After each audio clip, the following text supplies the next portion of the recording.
you to think about this for just a second. Half of the human population has been dealing with menstruation for literally as long as humans have existed. We're talking hundreds of thousands of years.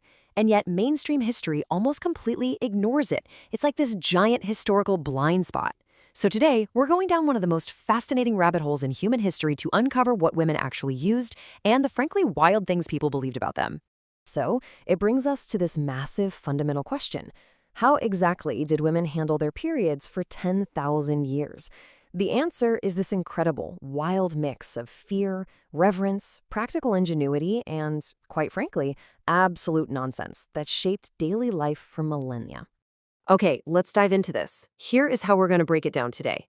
First, we'll look at history's biggest blind spot. Then, we'll tour the ancient Mediterranean world, examine taboos and ritual restrictions, compare medieval Europe to ancient China, and finally wrap up with real history and practical solutions. Let's get into it. Section 1. History's biggest blind spot. It's honestly wild to think that historians will write 40 painstaking pages on the construction of Roman roads, but completely leave out how a Roman woman actually managed her period while walking on them. Moving on to Section 2, the ancient Mediterranean world. We absolutely have to start our tour in ancient Egypt because they were miles ahead of the game. By 1550 BCE, they were already documenting gynecological conditions. Culturally, they treated the menstrual cycle as a perfectly normal, life-giving process. In fact, they even mirrored it to the life-giving flooding of the Nile River. But then we head over to ancient Greece.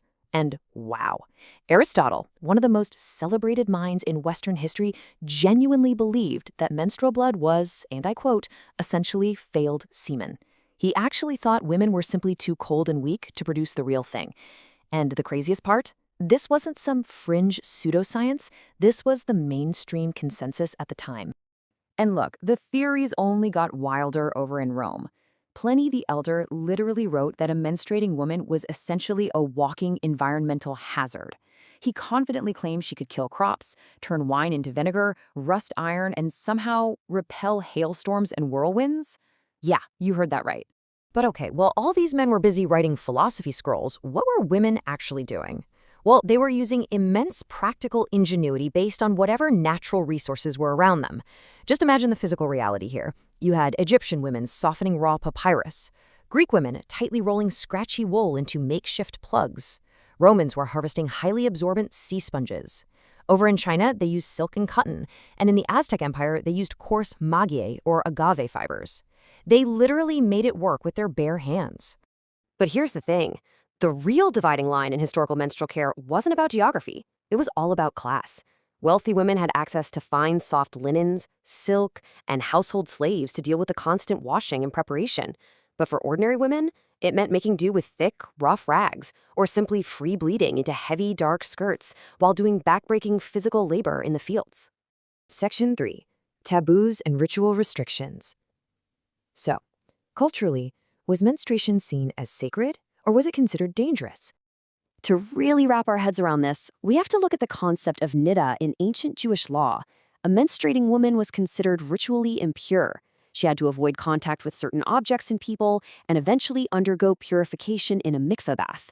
This wasn't about physical hygiene at all. It was an intense cultural rule entirely about ritual purity. And we see these staggering restrictions globally, right?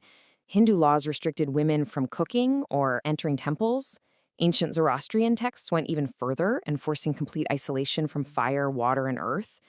Conversely, in many indigenous cultures across the Americas, women went to moon lodges. This was a sacred, temporary monthly retreat, often viewed as a time of heightened spiritual power.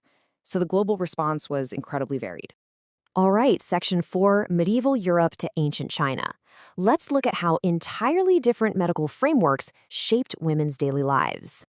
So, in medieval Europe, medical thinking was dominated by Galenic medicine, which was inherited from Greece and Rome. They believed menstruation was the body naturally purging excess blood, and that stopping this process would cause severe illness.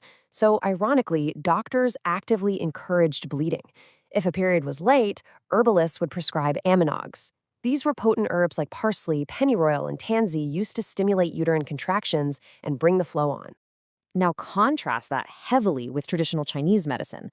They treated the female cycle as a key indicator of overall health, not some defect or illness. They highly respected the female body.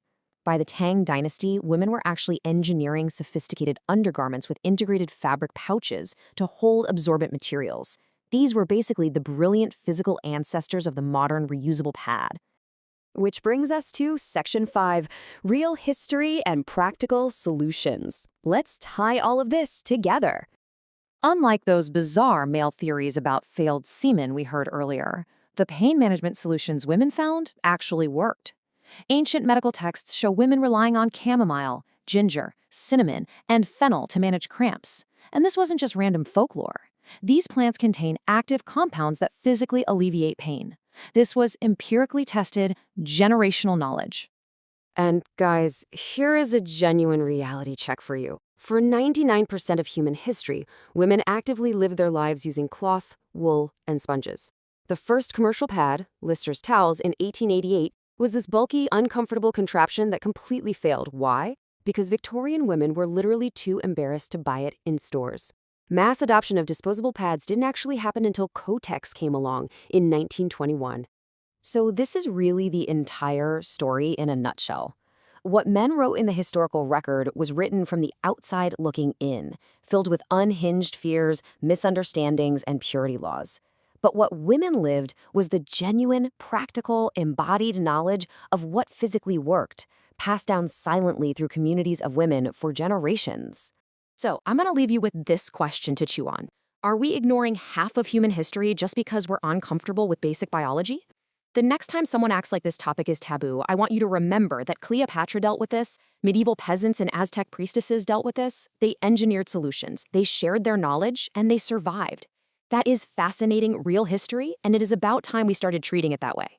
Thanks so much for joining me on this explainer, and I'll catch you next time.